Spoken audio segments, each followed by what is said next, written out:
Segundo Byung-Chul Han, o autor de Sociedade do Cansaço, cada época tem seus próprios males, suas próprias enfermidades. No passado nós enfrentamos, né, a era das doenças bacteriológicas, então a tuberculose era um grande exemplo disso, que acabaram dominando ali o século XIX, mas foram combatidas com os antibióticos.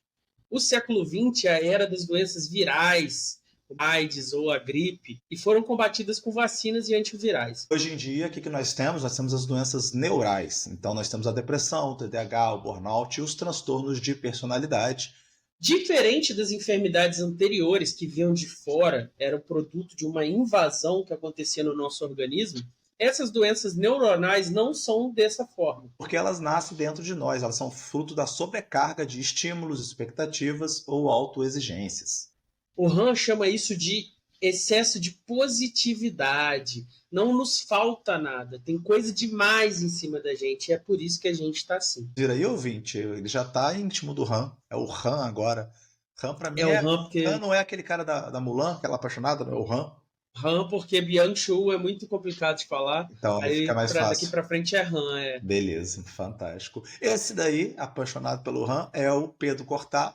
Eu sou Rodrigo R. de Carvalho e começa mais um Não Precisa Copiar. No século XX, a sociedade funcionava como um sistema imunológico, criando barreiras defensivas entre nós e eles, entre o amigo e o inimigo, entre eu e o outro. Um exemplo que o Han dá no seu livro é o da Guerra Fria, onde o Berlim, né, onde a Alemanha foi dividida ali com um muro, e de um lado você estava combatendo a sua ameaça externa, né, que estava do outro lado do muro. Então, no século XXI, essa lógica vai mudar, porque não vai ter esse elemento físico. Exatamente. O outro, que era tão prevalente no século XX, não é mais excluído no século XXI. Ele se torna um produto a ser consumido. E a gente tem tantas redes sociais quanto o turismo como bons exemplos disso. Através dos vídeos do YouTube, através das redes sociais, através do turismo, você entra em contato com o mundo inteiro, mas ao mesmo tempo você não entra em contato com ninguém. Porque o que você está vendo ali, aquilo com que você está interagindo, é só uma apresentação superficial de uma vida real, de uma existência concreta. Então você consome esse outro em vez de se confrontar com ele, de realmente encarar ele de frente e usar esse momento para pensar sobre você e sobre o outro. Então, diante disso do que o Pedro falou, segundo o Han, a sociedade atual ela é marcada por um tipo de violência que não tem essa característica de confronto e de exclusão, mas uma característica de excesso. E excesso de quê? Excesso de trabalho, excesso de comunicação, excesso de informação, excesso de tempo conectado nesse fluxo imenso de informações. Só queria fazer um adendo aqui também, Rodrigão, que a gente está estudando aí a Sociedade do Cansaço, mas a gente tem que lembrar que o Han escreveu lá sentado na Alemanha, né? E no Brasil as coisas são um pouco diferentes. Então falar que não existe mais violência, que o problema da sociedade é a não exclusão, mas o excesso. Verdade, mas no Brasil e outros países periféricos do capitalismo não é 100% verdade, né? Temos outros problemas muito mais profundos em países de desenvolvimento. O Brasil tem um nível de homicídios que é do nível de um país em guerra, né? Então é tipo diferente, né? A vibe daqui e lá da Alemanha, né? Uma conhecida minha que mora na Alemanha há 10 anos, ela veio para o Brasil visitar a família e ela achou que o pessoal era muito apressado, Rodrigo. Eles tinham muito tava sempre com pressa, sempre nervoso, entendeu? Então você vê que esse ritmo de trabalho, esse tempo que você tem para si mesmo, para sua vida pessoal lá na Alemanha é diferente, né? Não é a mesma vibe do Brasil, não. Então fazer esse pequeno adendo antes da gente continuar. Quem diria que Pedro Cortá ia virar cepalino, né? Um cara focado na análise sul-americana dos problemas sul-americanos, sem importar aí a doutrina liberal americana e Agora eu europeia. aprendi com o Jones, aprendi com o Darcy Ribeiro, aprendi com o Frederico Krepp. A gente tem que compreender o que eles estão falando, mas Dentro do fazer nosso aquela contexto. mediação. Exatamente. Outro elemento muito importante que o Han vai chamar a atenção é uma transição de uma sociedade disciplinar, aquela sociedade analisada pelo Foucault, para uma sociedade agora do desempenho. Inclusive, Pedro, tem alguns psicanalistas, eu acho que o Han é um deles, né? Por isso que ele coloca isso aqui, que fala isso, né? O princípio o princípio, digamos assim, de realidade da sociedade freudiana era a repressão sexual. E agora houve uma inversão, e esse princípio de realidade princípio do desempenho. Você tem que ser uma melhor mãe, o melhor pai, o melhor dono do cachorro, o melhor Uhum. profissional, o melhor tudo. Então, tem o princípio de realidade, houve uma mudança no princípio de realidade de uma disciplina maior, no caso freudiano sexual, mas não só, né? Para agora um elemento mais do desempenho. A sociedade disciplinar, que foi ali pautada pelo Foucault, como o Rodrigo explicou, ela era pautada pelo não. É a lógica de você não pode fazer algo. Agora a gente tem uma sociedade com excesso de estímulos. Só que os invasores, né, que é a lógica do século passado, você pode criar uma imunidade contra algo que vem de fora. Agora, contra o excesso, não há imunidade. Você sempre pode comer mais, você sempre pode esperar mais, você sempre pode querer mais, e isso não tem como você se imunizar contra isso. Então a gente fica saturado desses estímulos, e isso provoca na gente o que ele chama de um infarto da alma. Então você está ali vivendo a sua vida sendo consumido por esse princípio do desempenho que o Rodrigo destacou, e aí de repente você toma aquela porrada, mas ela vem de dentro, é como se você estivesse infartando só que sua alma. Chama também isso, né, da era do sim. Sim, você pode, sim, você consegue. Parece libertador, mas é uma grande armadilha, né? Agora a gente é pressionado a maximizar nosso desempenho o tempo todo, e isso acaba nos transformando em exploradores de nós mesmos, né? A gente é explorador e explorado ao mesmo tempo. A gente trabalha mais não porque alguém nos força, mas porque nós acreditamos que é isso que a gente deve fazer, que é assim que a gente vai ter ascensão social. Então, a vibe empreendedorismo é essa a vibe que o Han tá chamando a atenção aqui. Exatamente. Antes era proibido proibir, né? Por quê? Porque a gente tinha as fábricas, as escolas, os hospitais colocando as regras, proibindo você, impondo aí autoritariamente uma forma de ver as coisas, uma forma de ser. E agora isso mudou. Aí ele traz aquela famosa dialética do senhor do escravo, né? E ele reformula ela. Agora você é ao mesmo tempo senhor e escravo, você é ao mesmo tempo algoz e vítima. A lógica acaba tendo essas consequências, né, muito graves. Por exemplo, essa vibe de você pode fazer tudo, ela acaba virando um peso. A síndrome de burnout, por exemplo, ela não é uma incapacidade de agir, mas é um esgotamento causado por você querer fazer mais e mais e mais e mais e sempre alcançar mais. Então é você exaurir completamente você psicologicamente e fisicamente, justamente porque você acha que você tem que fazer aquilo. Não é alguém que realmente foi lá e obrigou você a fazer no regime de escravidão. É o cara do Uber que trabalha 16, 18 horas rodando. Ninguém mandou ele fazer isso, mas para ele ter ascensão social, ele acha que é isso que é necessário. A gente vive numa sociedade então onde a hiperatividade se tornou o tema central da vida e é onde a pausa, o descanso, não fazer nada foi colocado para debaixo do tapete. É um sinal de fraqueza, é um problema. Então essa é a grande violência da nossa época.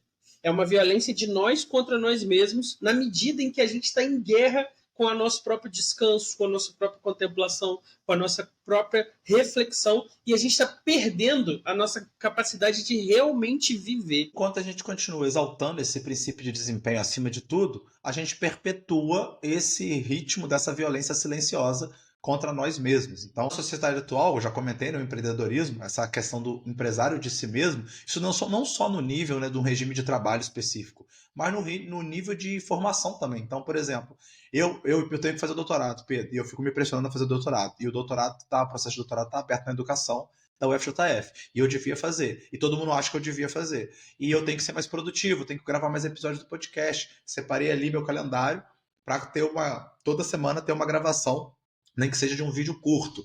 Então, a gente não consegue mais tirar um tempo, né, para contemplar, para viver a vida desacelerar e viver uma vida mais tranquila, para simplesmente fazer nada, sem que tenha que ser algo produtivo, que use a palavra produtividade. Então a liberdade é uma prisão invisível. Por quê? Porque agora você é obrigado a ser útil a todos os momentos.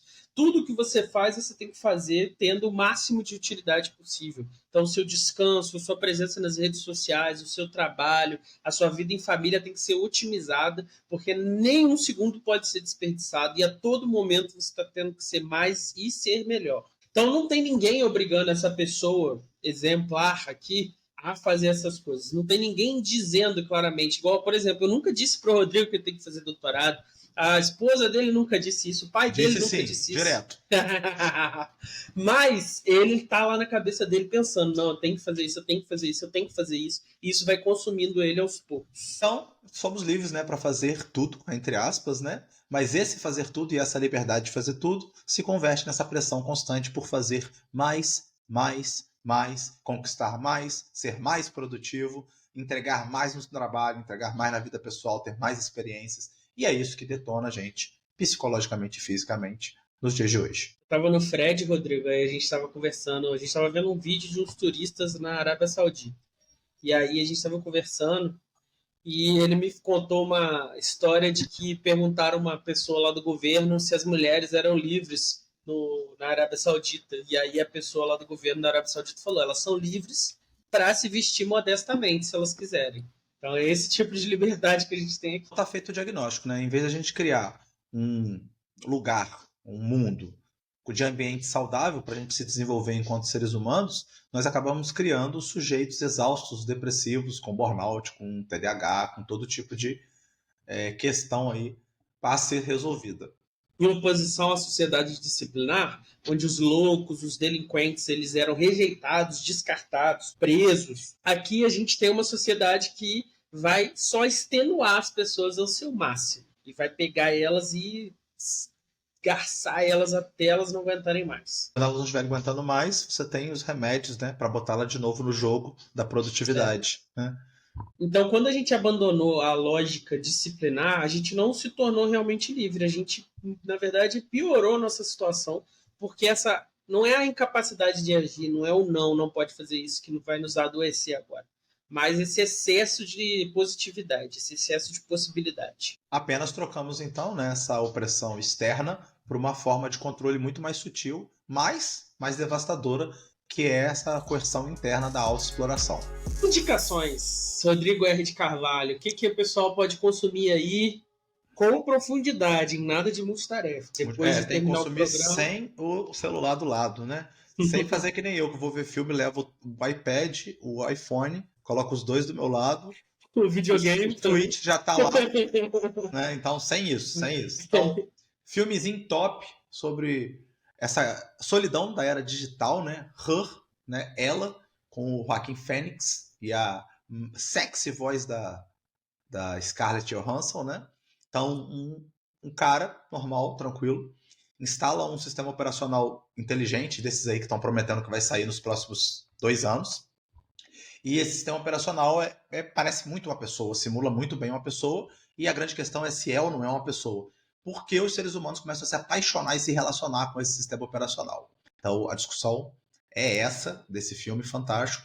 Acho que é muito relevante para essa questão da desconexão, né? Da gente se desconectar um pouco, ou para essa questão da dificuldade de conexão emocional nossa, né? Exato. Tá mais fácil se apaixonar pelo sistema operacional do que por um ser humano normal. Outro filme excelente é Requiem para um Sonho. Entre outras coisas, ele fala do poder destrutivo dessa obsessão pelo sucesso. E é um filmaço, excelente. Pedro colocou aqui para eu ler também o Clube da Luta, mas eu não me lembro do Clube da Luta o suficiente para falar por que ele é uma alienação da sociedade consumista. Explica aí pra gente, Pedro. Quando começa o filme, o personagem lá do Edward Norton, tem o livro também, né, não é só filme, ele é um cara que trabalha num cubículo e ele consome, mas a vida dele não tem sentido, entendeu? Ele fica lá vivendo a vida, não tem sentido. E começa a ter sentido quando ele encontra o Tyler Durden e começa a questionar os fundamentos dessa vida. É claro que as coisas vão para um lado sinistro, mas é basicamente sobre essa crítica a essa sociedade que tenta colocar o sentido da existência humana no consumo. Então é excelente também. Fica de dica também, obviamente, né, o livro A Sociedade do Cansado, do Byung-Chul Han. Assisti ontem, estou muito impactado, O Herege, o Heretic, com aquele cara que fez um filme de romance com a Julia Roberts, 2 meninas que são atrizes novas, e elas são duas, não é testemunha de Jeová, 2 mormons, elas vão pregar para ele lá, ele chama elas para entrar dentro da casa deles, e quando eles entram, elas começam a meio que torturar elas psicologicamente. Filme excelente, um puta suspense. E o outro também, muito bom, eu te recomendei. Você já viu, Rodrigo? Jurado número 2? Acabamos de ver ontem. Gostei. Excelente. É um 12 Homens e uma Sentença piorado, né? Mais fraco. Misturado Atualizado. misturado com misturado com o Rashomon lá que o Luiz fala tanto. Então, o que mais você tem lido ou visto aí, Rodrigo? Não sei, deixa eu ver. O que tem a ver com o tema? Está Não, aleatório. você tem, é só para construir comunidade. As pessoas terem a Aleatório. sensação que a gente somos amigos deles. Entendi. O que eu li agora recentemente foi o Armadilha Ideológica, é esse o nome? Acho que é, né? Armadilha Ideológica do André André Lara Lara. Rezende, que vai falar a pobreza da nossa discussão econômica brasileira, né? Que tá meio Botei no Kindle, desatualizado. vamos ver se é bom. É bom. Tem uns capítulos que são um pouco mais difíceis do ponto de vista econômico, né? Tem um lá que eu não entendi nada, assim. É muito economês. Mas, assim, no geral, a maioria dos capítulos dá para você entender bem, assim. É bem chocante, inclusive, a discussão que ele está fazendo sobre moeda, né? Sobre a criação de moeda do Estado Nacional. A questão da moeda, como é que chama? Moeda Fiduciária? fiduciária. Pô, é doideira. Doideira mesmo. Pedro Cortá, se você chegou até aqui, consumiu aí minutos do nosso podcast, videocast, sei lá como é que você quer chamar isso aqui, já que você é inimigo do vídeo. Como é que você pode apoiar esse trabalho nosso, já que a gente não pegou extensão para tentar sair da sociedade, né, exaustão da produtividade e está precisando de dinheiro? Exatamente. A gente não quer transformar num trabalho, mas ajuda, né, Rodrigo? Então, se você quiser apoiar esporadicamente, você pode mandar um pix para nprecisacopiar@gmail.com. Agora, se você quiser fazer um negócio mais estruturado, recorrente, largar lá no cartão de crédito e esquecer da gente, você pode entrar no Catarse/nprecisacopiar e fazer um dos 3 níveis de apoio. O primeiro nível na verdade, nem precisa entrar no Catarse, é você divulgar o Não Precisa Copiar, nossos vídeos, nossos episódios para as pessoas consumirem. Você pode deixar R$5, que é o apoio sofista pragmático, que é só para dar aquela pequena pincelada, ou pode largar vintão, que é o apoio idealista romântico, para mostrar todo o seu apoio pelo Não Precisa Copiar. É isso daí, apoia lá. O sofista socrático, todo mundo tem que fazer, tá? É obrigação de quem acompanha a gente publicar as coisas aí. O Pedro é contra, eu sou a favor. Não é obrigatório, sou mais porque socialista, então tem que ser assim, o Estado tem que mandar. Eu sou liberal, não é obrigatório. Se quiser, você pode ficar. Mais? E aí, ouvinte, você se sente exaurido com esse mundo de demandas e redes sociais, interações e estímulos? Você está exausto como nós? Você está ouvindo esse podcast parado, olhando para a parede? Ou você está fazendo outra coisa enquanto escuta esse podcast? Uma atividade manual, né? Lavar uma louça, passear com o cachorro, tudo bem. Mas você está, por exemplo, preenchendo uma planilha, escrevendo algo, respondendo alguém enquanto ouve podcast. Será que isso é saudável? Responde aí em qual situação você se encontra. Morto? Você se encontra realizado na sociedade do desempenho? Quem é você aí? Drogado pelo doping para poder sobreviver? E outra coisa, responde aí, vocês já abandonaram alguma rede social por exaustão? Por, como é que chama? Cansaço profundo? Cansaço fundamental? Ou ainda não? Porque isso aí tem que rolar. Ainda não. Quase uma ameaça, né, Rodrigo? Ainda não, vai acontecer. É isso. Tchau, tchau. Valeu. E o outro.